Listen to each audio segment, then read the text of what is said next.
Welcome to the 2012-2013 Intramural Sports season. My name is Ben Smith. I'm the coordinator of Intramural Sports here at Virginia Tech. Along with me today are the two Intramural Sports graduate assistants, Morgan Fradley and Jeff Feldhaus. As captains, it is your responsibility to share all the information presented in this video with your teammates. You can actually send them the YouTube link so they can view the video on their own time. Also, under each sport on our website is the captain's information sheet. Make sure you review this prior to season play. The Intramural Sports program follows a game time is forfeit time policy. This means that if you don't have the minimum number of players required to start your game at the assigned game time, you will not be able to play that game. We suggest that all captains inform their teammates to arrive no later than 15 minutes before game time to ensure your team will be able to play. What's going on, guys? It's 5:30. Game time's forfeit time. Unfortunately, Maroon, you guys don't have enough players, so that means Orange, you're going to get the win. We have the rest of our team. They're parking right now over there. You can see them walking. I mean, my guys want to play, so we can wait for them to show up.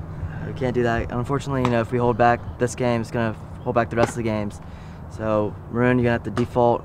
Orange, you're going to get the win. It won't count officially as a game, but you guys have the field. You can scrimmage, play around until the next game starts. Want to play? Yeah, we'll just play.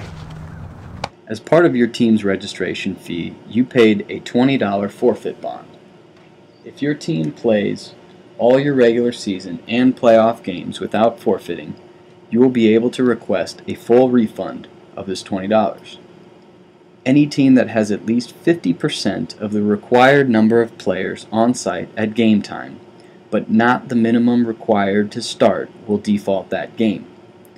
A default counts as a loss for that team and a win for the opposing team. During regular season, all teams are allowed one default without penalty. A second default during the regular season counts as a forfeit. A team with fewer players than required to default will forfeit their game at game time. Any team forfeiting during the regular season will have to pay a $20 forfeit bond reinstatement fee by 5 p.m. the second business day after the forfeit in order to stay in the league. For instance, a team forfeiting Monday night at 7:30 p.m. must pay the $20 forfeit bond reinstatement fee by 5 p.m. on Wednesday. This fee cannot be paid online, but must be paid in person in 142 McComas Hall. Any team that forfeits during the playoffs will be ineligible to receive a refund of their $20 forfeit bond. Any team that defaults during the playoffs will be eligible to receive only $10 of their $20 forfeit bond. Teams forfeiting or defaulting during the playoffs are eliminated from the playoffs, including the beginner playoff divisions. A team may call in a default no later than 3 p.m. on the day of their game by calling 540-231-8297. This will keep a team from having to show up to the game site with at least 50% of their team present, but will be treated as any other default. Again, the best thing you can do to ensure your team doesn't forfeit or default is tell them to be at the game site no later than 15 minutes before game time. Don't forget, game time is forfeit time! Once your team has arrived at the game site for your game, you and your teammates will need to check into the game with our intramural scorekeepers. These individuals are wearing bright green shirts, and there will be one station at each field of play. Your teammates can check into the game by presenting their Hokie passports to the scorekeeper and notifying him or her of your team name. No ID, no play. So make sure your teammates bring their Hokie passports. The scorekeeper will scan your teammates' Hokie passports and ask them if they agree to the assumption of risk. All intramural participants must agree to the assumption of risk before they will be allowed to participate. The assumption of risk can be found online for review at recsports.vt.edu/intramurals/policies. As captain, prior to the game ending, it is your responsibility to ask an intramural supervisor to see who has checked in for your roster that game. Intramural supervisors will be wearing navy blue polos or jackets. If you do not verify your roster prior to the end of the game, all of your team's players may not be successfully added to your roster and thus may be ineligible for future games. Again, The responsibility to verify your roster falls on you as the captain. The following individuals are eligible to participate in intramural sports: students who have paid their rec sports fee, faculty and staff, including employees with wage ID cards, CRC employees who have a Virginia Tech issued CRC ID, and individuals with a Virginia Tech issued campus ministry ID. When the scorekeeper checks your teammates into the game, our system will notify the scorekeeper immediately if an individual is not eligible. In those situations, a supervisor will be called to discuss the situation with both the individual and you as the captain. If you and the individual believe that he or she should be eligible, the supervisor can allow him or her to participate, but under the agreement that if that individual is not eligible, your team will forfeit the game and you will be required to pay the $20 forfeit bond reinstatement fee to continue in the league as per the previous discussed forfeit policy. Individuals are allowed to play for one single-sex team. Males cannot play on women's teams, and females cannot play on men's teams.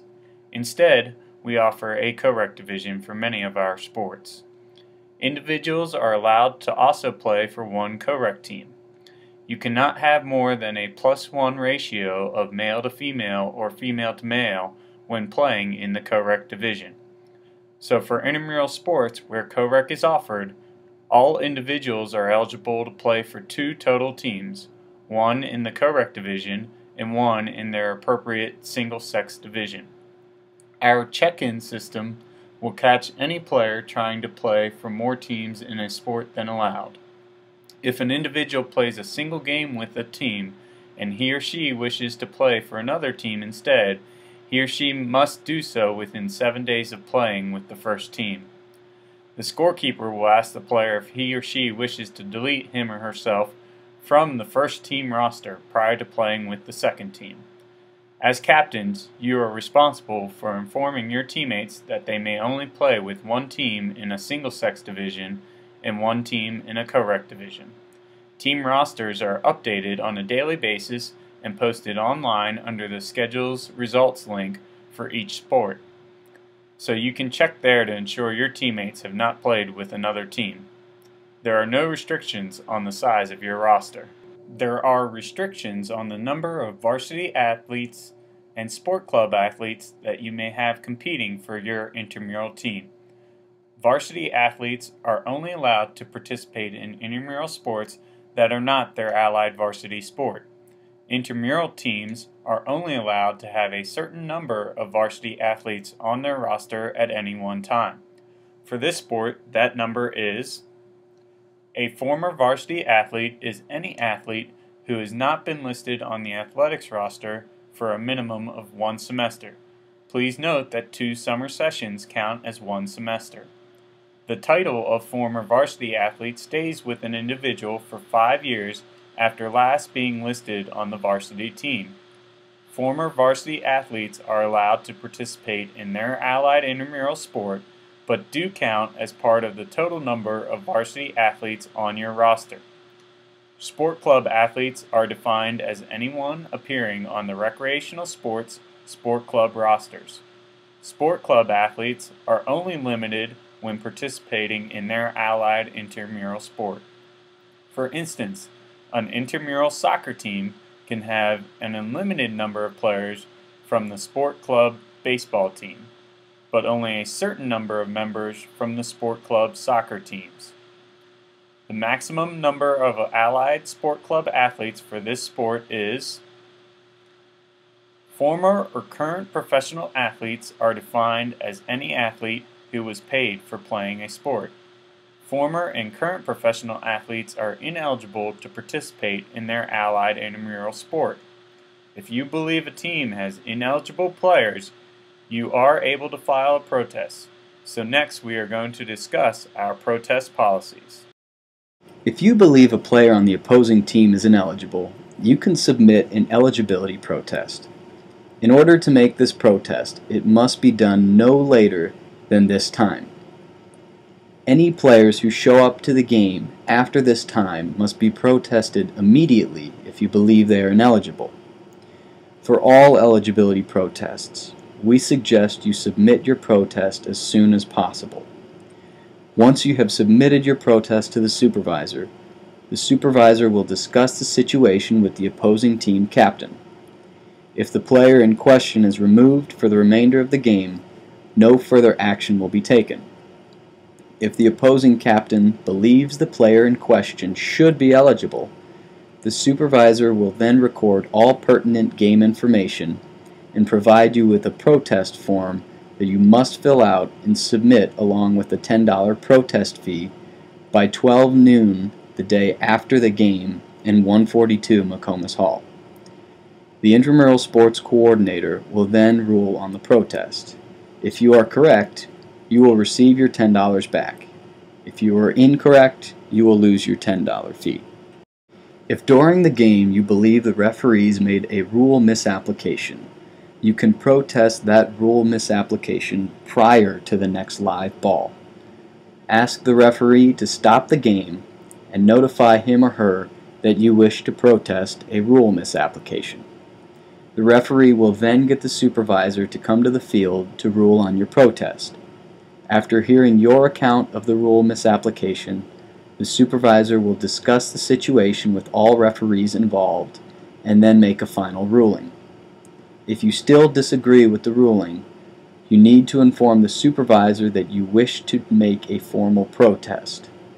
The supervisor will then provide you with the formal protest form, as described previously, and you will have until 12 noon the day after the game to submit your protest form in 142 McComas Hall along with your $10 protest fee.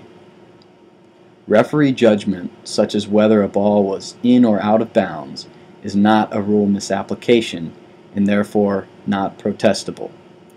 Again, if you are correct about your protest, you will receive your $10 back. If you are incorrect, you will lose the $10 protest fee. At Virginia Tech, we try to live by the principles of community, and part of that is our dedication to improving the sportsmanship of our participants.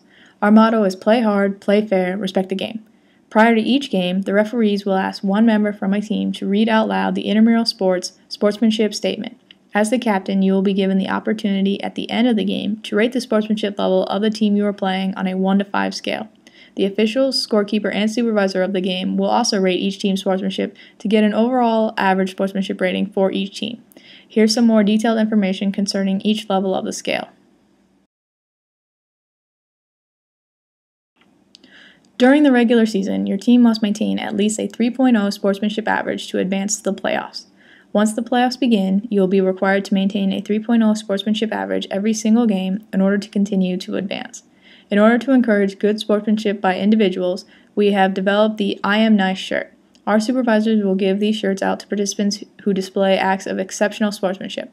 In order to encourage good sportsmanship by all teams, we have the weekly sportsmanship award sponsored by Domino's Pizza. All teams receiving a perfect 5.0 sportsmanship rating for their game will be put into a weekly drawing within each sport. We will pull one team from that drawing and the entire team will receive free Domino's Pizza. So remember, play hard, play fair, respect the game.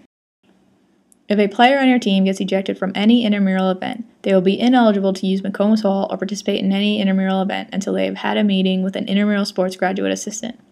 After meeting with the graduate assistant, the ejected individual will be eligible to use McComas Hall again, but will be ineligible to participate in intramurals until serving any suspension handed out by the graduate assistant.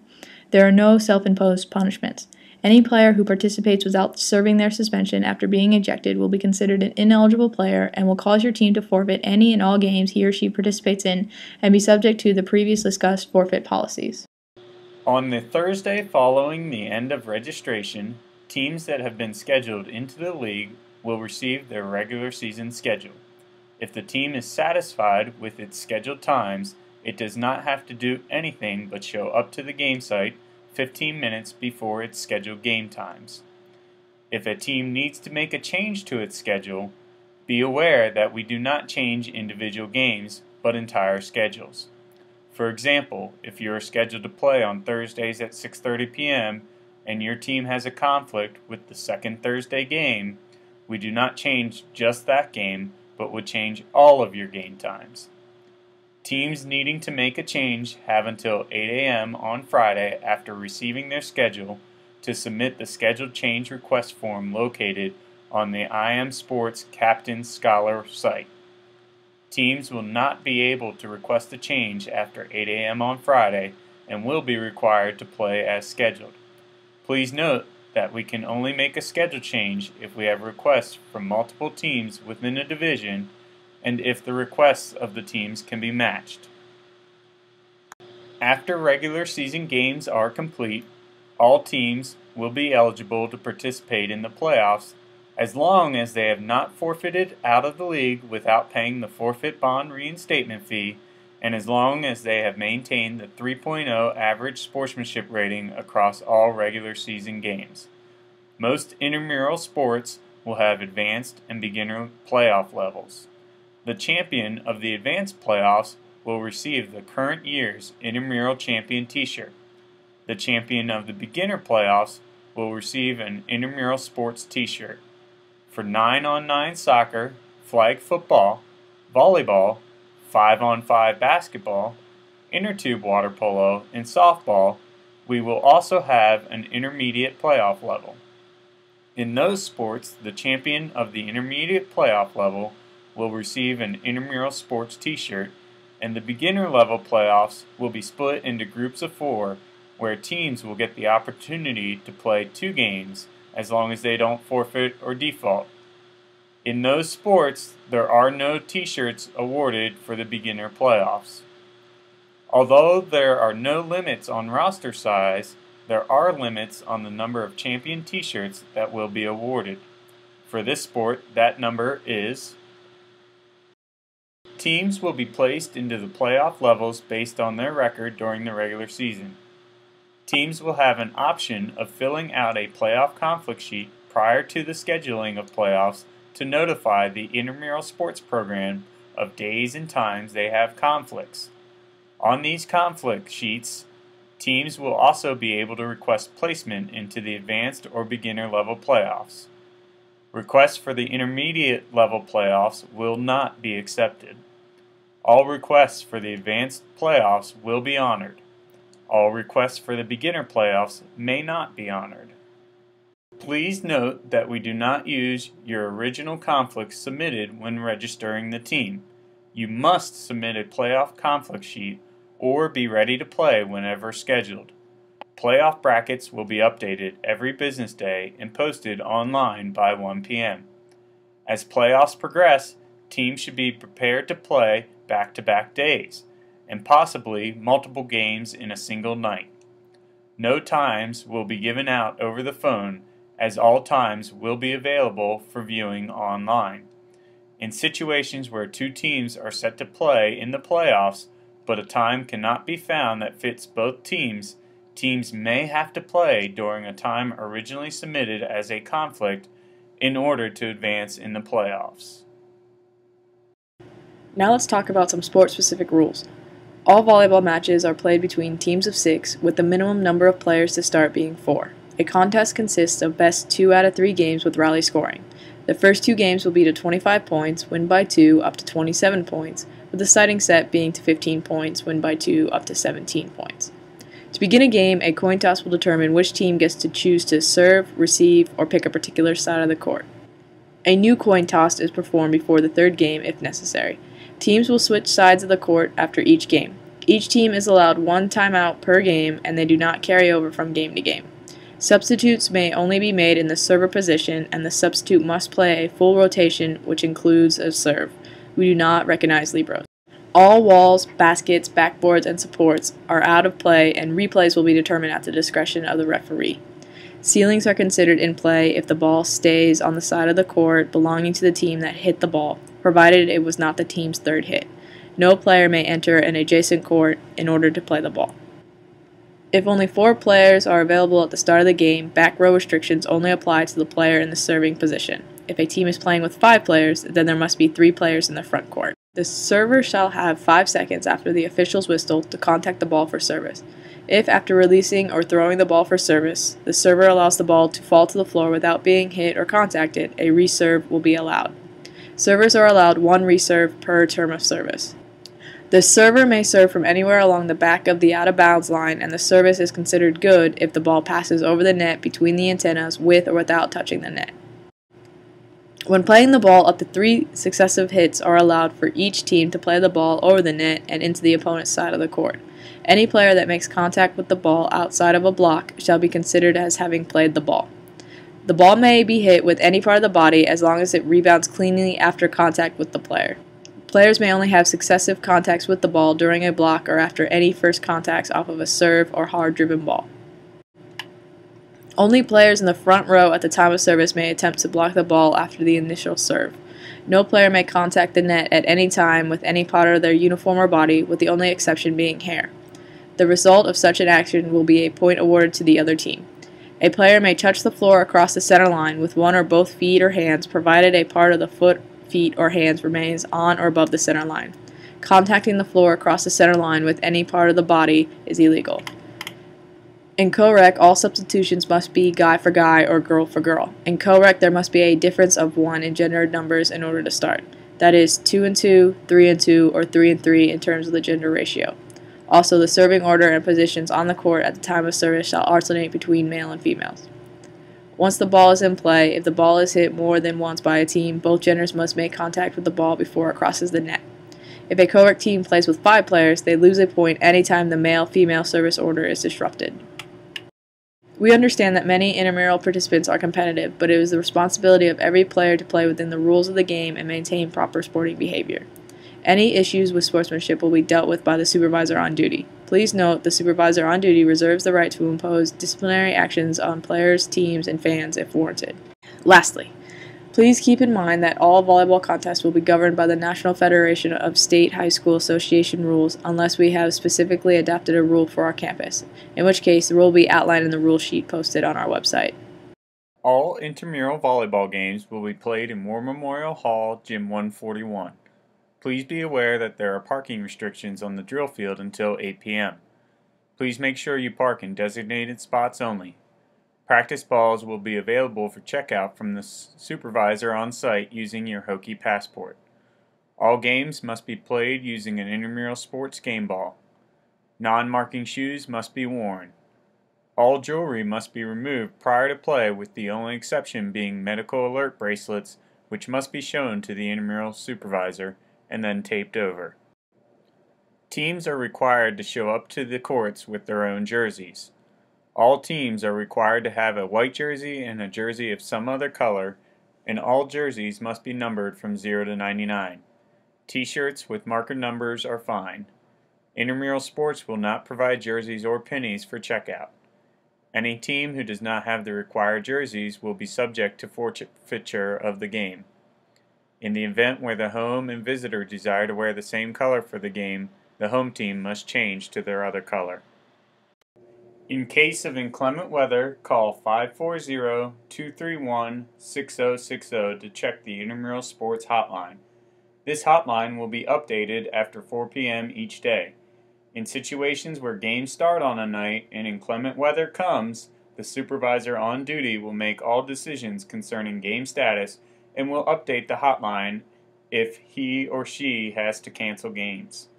Games canceled due to inclement weather during the regular season will not be rescheduled. At the end of each game, the team captain will nominate one person from the other team as that team's MVP for the game. At the end of the season, we will select one individual for each division, men's, women's, and co-rec, as the MVP for that division for that sport. That individual will be recognized at the end of the year award ceremony to be held at this time. We will also select one team per sport as the sportsmanship winner of that sport. Throughout the year, teams can earn points toward the Hokie Grail by filling in their Hokie Grail team information during registration. Throughout the year, Intramural Sports will send out surveys to participants to get feedback for our top 10 team names. Both the Hokie Grail winners and top 10 team name winners will be recognized at the awards ceremony. Captains who watch this video and complete the online test with a perfect score by 5 p.m. on the Monday after registration closes will be scheduled into the league based on when their complete registration was submitted.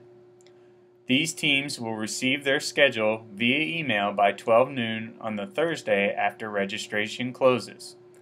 They will have until Friday at 8 a.m. to submit a schedule change request. Instructions will be outlined in the email containing the schedule on how to make that request. After Friday at 8 a.m., teams will not be able to request a schedule change. Any team whose captain does not watch the video and complete the online test with a perfect score by 5 p.m. on the Monday after registration closes will not be scheduled into the league and will be placed at the bottom of the waiting list. They will then have until Thursday at 12 noon to do one of two things. First, watch the video and complete the online test with a perfect score, or second, fill out the required refund request form online to receive a full refund of their registration fee. Teams that take the first option, watch the video, and complete the online test with a perfect score by Thursday at 12 noon will be placed on the waiting list in the order that they successfully complete the online test. If there are still spots available in the league, they will then be scheduled into the league. If there are no spots available in the league, they will remain on the waiting list. If no spots then become available during regular season, the team will be eligible to request a full refund of their registration fee. Here are the important dates that you will need to know for this sports season. We suggest you review the captain's information sheet for this sport as posted online. Also, our overall program policy manual, as well as new policies for this year, can be found here. If you have any questions or problems, you can email us at imsports@vt.edu or call 540-231-8297 and ask for Ben, Jeff, or Morgan. Please be aware that sometimes emails from imsports@vt.edu will go to your junk email folder, so check it on a daily basis. Thank you. Have a great season, and don't forget, Play hard. Play fair. respect the game.